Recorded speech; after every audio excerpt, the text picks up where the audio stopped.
عالمی یوم انسانیت کی مہم بغداد، عراق اور اقوام متحدہ کے ہیڈ کوارٹر پر حملے کی 20ویں برسی کے موقع پر عالمی انسانی برادری کو اکٹھا کرتی ہے اور ان کمیونٹیز کو فراہم کرنے کے لیے اپنے غیر متزلزل عزم کو ظاہر کرتی ہے، جن کی ہر لحاظ سے خدمت کی جاتی ہے، چاہے وہ کسی بھی مذہب، رنگ، نسل کا ہو۔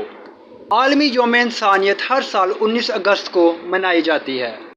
انسانی ہمدردی کے کام کرنے والوں کا زندگی بچانے اور تحفظ کرنے اور زندگی کی بنیادی ضروریات کی فراہمی کے علاوہ کوئی اور مقصد نہیں ہے۔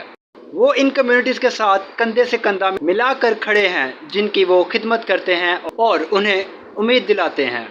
19 اگست دنیا بھر کے انسان دوست لوگوں کو عزت دینے کے لیے اکٹھے ہوتے ہیں، جو مسلسل بڑھتی ہوئی عالمی ضروریات کو پورا کرنے کی کوشش کرتے ہیں۔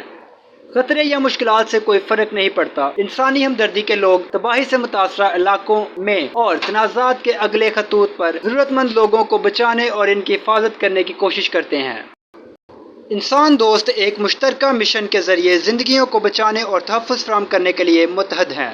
وہ کبھی بھی انسانی اصولوں پر سمجھوتہ نہیں کریں گے اور ہمیشہ ان لوگوں کے لیے بہترین فیصلے کرنے کی کوشش کرتے ہیں جن کی وہ خدمت کرتے ہیں۔ تاہم انسانی ہمدردی کا کام مشکل اور خطرناک ہے، لیکن ان چیلنجوں پر قابو پانے اور ضرورت مند لوگوں کو زندگی بچانے والی امداد پہنچانے کے اپنے عزم سے دستبردار نہیں ہوتے۔ بنیادی اصول انسانیت، غیر جانبداری اور آزادی ہے۔ معلومات کا قابل اعتماد ذریعہ CRC۔ جڑے رہیں CRC کے ساتھ۔